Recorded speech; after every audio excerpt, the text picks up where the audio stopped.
दोस्तों अभी अभी मैं आरआरबी एनटीपीसी का 16 मार्च का सेकेंड शिफ्ट का एग्ज़ाम देकर आया हूँ। ये रहा मेरा एडमिट कार्ड और मेरा जो सेंटर दिया था वो पटना में दिया था। तो इस वीडियो में मैं बताने वाला हूँ कि आज का पेपर इजी था या हार्ड, किस टॉपिक से ज़्यादा सवाल आ रहे हैं, क्या क्या सवाल आ रहे हैं, और अगर आपका एग्ज़ाम अभी बाकी है तो आपको अभी तुरंत क्या पढ़ लेना चाहिए। मैं आपको मैथ, रीजनिंग और जीके का पूरा रियल एनालिसिस बताने वाला हूं। तो अगर आपका एग्ज़ाम अभी नहीं हुआ है तो इस वीडियो को आप अंत तक ज़रूर देखिए। इससे आपको एग्ज़ाम का पेपर का एक रियल आइडिया मिल जाएगा कि पेपर किस टाइप का आ रहा है और हमको क्या करना चाहिए। सबसे पहले हम पेपर की लेवल का बात करें तो ओवरऑल जो पेपर था वो मॉडरेट कर सकते हैं, क्योंकि जो मैथ थी वो कैलकुलेटिव थी, रीजनिंग बहुत इजी थी और जो जीके है वो मॉडरेट थी। तो ओवरऑल हम इसे मॉडरेट कर सकते हैं। जीके में करंट अफेयर्स कहाँ से देखने को मिला ये हम आगे बात करेंगे और क्या क्या क्वेश्चन आया जीके में। तो उससे पहले हम सबसे पहले बात करते हैं मैथ सेक्शन की कि मैथ में कौन सा टॉपिक से क्वेश्चन आया। मैथ में जो है अर्थमेटिक और एडवांस दोनों से क्वेश्चन था और एडवांस का भी क्वेश्चन अच्छा खासा देखने को मिला। तो हम बात करते हैं कि जो अर्थमेटिक है उसमें क्या क्या क्वेश्चन आया। तो इसमें जैसे कि परसेंटेज का क्वेश्चन देखने को मिला, रेशियो एंड प्रोपोर्शन का, प्रॉफिट एंड लॉस को देखने को मिला क्वेश्चन, फिर डिस्काउंट भी का भी क्वेश्चन था इसमें, मिक्सर एडिकेशन तो देखने को नहीं मिला। उसके बाद सिंपल इंटरेस्ट भी था और कंपाउंड इंटरेस्ट भी था। और ये सब जो क्वेश्चन है ज़्यादा लेवल हाई इसका नहीं था, ठीक है, आप इसे इजीली कर सकते थे, ठीक है, थोड़ा सा कैलकुलेशन ज़्यादा था, ये बात सही है। टाइम एंड वर्क का क्वेश्चन था, बोट एंड स्ट्रीम से देखने को क्वेश्चन नहीं मिला, ट्रेन से क्वेश्चन था, रेस से भी क्वेश्चन था, पार्टनरशिप का भी क्वेश्चन था, ठीक है, एवरेज से भी क्वेश्चन थी। क्वेश्चन तो इसको आप इजीली कर सकते थे, बस थोड़ा कैलकुलेशन ज़्यादा था, क्योंकि जो एग्जाम है ग्रेजुएट लेवल का है तो कैलकुलेशन थोड़ा ज़्यादा दिया था। नंबर सिस्टम से था, एलसीएम एचसीएफ से था, कैलकुलेशन एंड सिंप्लीफिकेशन से भी क्वेश्चन देखने को मिला, ठीक है। और हम बात करते हैं कि एडवांस में तो ज्योमेट्री से था, इक्वेशन से था, ठीक है, तो इक्वेशन से क्वेश्चन था। करते हैं एडवांस मैथ की। एडवांस में जैसे कि ज्योमेट्री से था, फिर आपका बहुलक निकालने के लिए दिया था, उसमें जो फॉर्मूला होता है ना उससे आपको निकालना था, डाटा दिया हुआ था और रेंज भी दिया हुआ था, उससे सिंपल था, ये निकल सकता था, ठीक है। मतलब मैथ में 30 में 30 तो स्कोर किया जा सकता था, लेकिन जो थोड़ा कैलकुलेशन ज़्यादा था उसके चलते मतलब आप छोड़ भी सकते हो 2-3 क्वेश्चन, क्योंकि उसमें टाइम टेकिंग था। उसके बाद हम आगे बात करते हैं रीजनिंग। तो रीजनिंग का जो लेवल था वो बहुत ही ईजी था, उसमें थोड़ा सा मतलब सब चीज़ सारा चीज़ में कैलकुलेशन थोड़ा दिया था, आपको टाइम लगता है। जैसे कि जो नंबर सीरीज दिया था और 2 क्वेश्चन नंबर सीरीज का था, उसमें थोड़ा सा आपको सोचना पड़ता, ठीक है, आसानी से नहीं मिल रहा था।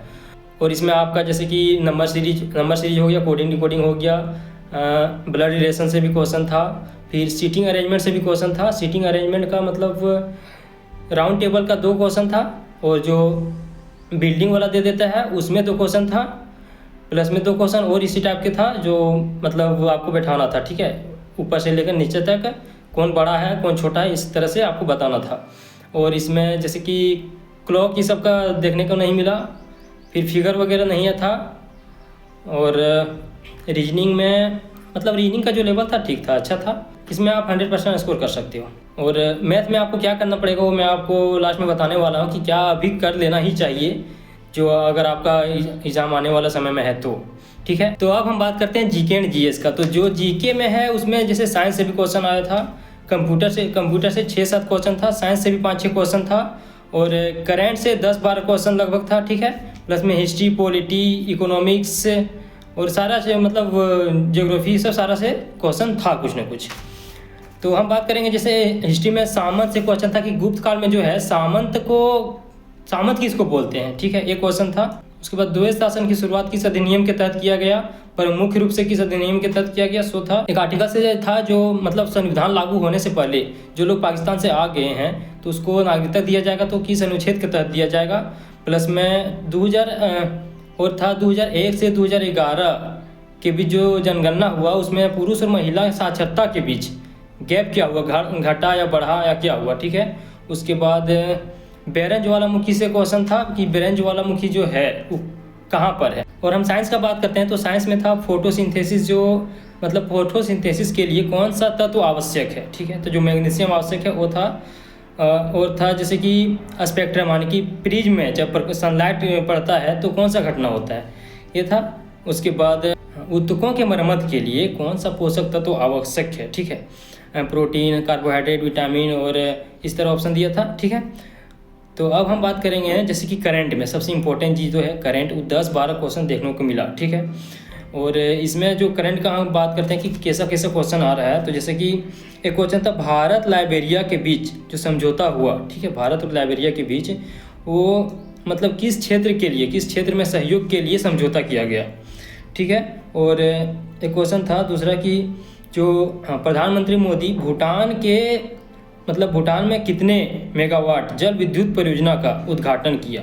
ठीक है, एक क्वेश्चन था जो IUCN जो संस्था है उसका जो 90 नंबर का जो सदस्य बना है वो कौन बना है। और मनरेगा से क्वेश्चन था मतलब करंट अफेयर्स से रिलेटेड करके पूछा गया था। ठीक है, एक था कि 2023 में जो मतलब किस स्टेट में बाढ़ आया था जहां पर बहुत ज़्यादा नुकसान हुआ था। तो दोस्तों इस तरह से जीके में क्वेश्चन पूछा गया था। और हम जैसे कि आपको बोले थे कि मैथ में क्या करना चाहिए, तो मैथ में आप जो कंसेप्ट है, कंसेप्ट को आप रिवीजन बार बार करो। और जो एडवांस है उसमें आपको एडवांस में क्या चाहिए, एडवांस में फॉर्मूला चाहिए, फॉर्मूला आप सारा पढ़ लो। ठीक है, कोई दिक्कत नहीं, फॉर्मूला आप सारा पढ़ दो। ज्योमेट्री का भी देख लो किस तरह से होता है, क्योंकि वहाँ पर अगर आप रिवीजन करके नहीं जाओगे ना तो वहाँ पर टाइम प्रेशर के कारण क्या होगा, आपको समझ में नहीं आएगा कि क्या करना है। बस तो उसको आपको ध्यान देना है, कैलकुलेशन में थोड़ा सा ध्यान देना है, बाकी बात बस कंसेप्चुअल ही था। दोस्तों अगर आपका एग्जाम अभी तक नहीं हुआ है, आपके पास टाइम है, तो मैथ का जो बेसिक टॉपिक है, करंट अफेयर्स है, इसको आप जरूर से जरूर रिवाइज कर लें, उसके बाद ही जाइए। ठीक है दोस्तों, कैसा लगा ये पेपर का रिव्यू, अगर आपको थोड़ा सा भी अच्छा लगा हो, हेल्पफुल लगा हो, तो वीडियो को लाइक ज़रूर करें, चैनल को सब्सक्राइब जरूर करें, शेयर करें। और अगर आपका एग्ज़ाम अभी हो गया है तो कौन सा शिफ्ट में आपका एग्ज़ाम था ज़रूर बताइए। और अगर आने वाला एग्ज़ाम आपका कब है वो भी ज़रूर कमेंट में बताइए। धन्यवाद।